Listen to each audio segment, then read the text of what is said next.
తెలంగాణలో పెద్దల సభకు ఈ ఏడాది పెద్ద సంఖ్యలో స్థానాలు ఖాళీ కాబోతున్నాయా? మార్చి ఆగస్టులో ఖాళీ కానున్న సీట్లకు అప్పుడే ఆశావాహులు పోటీ పడుతున్నారా? టీచర్ ఎమ్మెల్సీ ఆశావాహులు అప్పుడే ప్రచారం మొదలుపెట్టారా?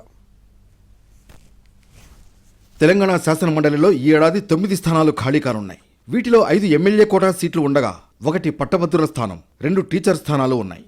పట్టభద్రుల, ఉపాధ్యాయ ఎమ్మెల్సీ ఎన్నికలు నిర్వహించేందుకు కసరత్తు మొదలైంది. నిజామాబాద్, ఆదిలాబాద్, కరీంనగర్, మెదక్ పట్టభద్రుల స్థానం నుంచి ప్రస్తుతం జీవన్ రెడ్డి ఎమ్మెల్సీగా కొనసాగుతున్నారు. 2 టీచర్ ఎమ్మెల్సీ స్థానాల్లో నిజామాబాద్, ఆదిలాబాద్, మెదక్, కరీంనగర్ నుంచి రఘోత్తం రెడ్డి, నల్లగొండ, వరంగల్, ఖమ్మం స్థానం నుంచి అలుగుబెల్లి నర్సిరెడ్డి ప్రాతినిధ్యం వహిస్తున్నారు. వీరి పదవీకాలం మార్చి 29తో ముగియనుంది. ఈ 3 స్థానాలతో పాటు ఎమ్మెల్యే కోటా నుంచి 5 స్థానాలు, హైదరాబాద్ స్థానిక సంస్థల నుంచి మరో స్థానానికి వచ్చే ఏడాది ఎన్నికలు జరగనున్నాయి. టీచర్ ఎమ్మెల్సీ స్థానాలకు ఓటర్ల జాబితాను ఇటీవల ఎన్నికల కమిషన్ విడుదల చేసింది. దాంతో ఓటర్ల జాబితా చేత పట్టుకుని టీచర్ ఎమ్మెల్సీ ఆశావహులు ప్రచారం నిర్వహిస్తున్నారు. ఎమ్మెల్యే కోటా ఎమ్మెల్సీల్లో 5 పదవీకాలం మార్చి 29తో ముగియనుంది.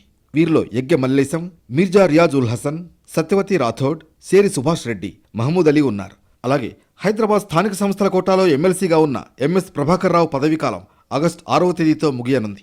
ఈ ఎమ్మెల్సీ స్థానాల కోసం ఆశావహులు పెద్ద సంఖ్యలో ఉన్నారు. ఇప్పటికే ఎవరి స్థాయిలో వారు పార్టీ పెద్దల్ని ప్రసన్నం చేసుకునే పనిలో పడ్డారు.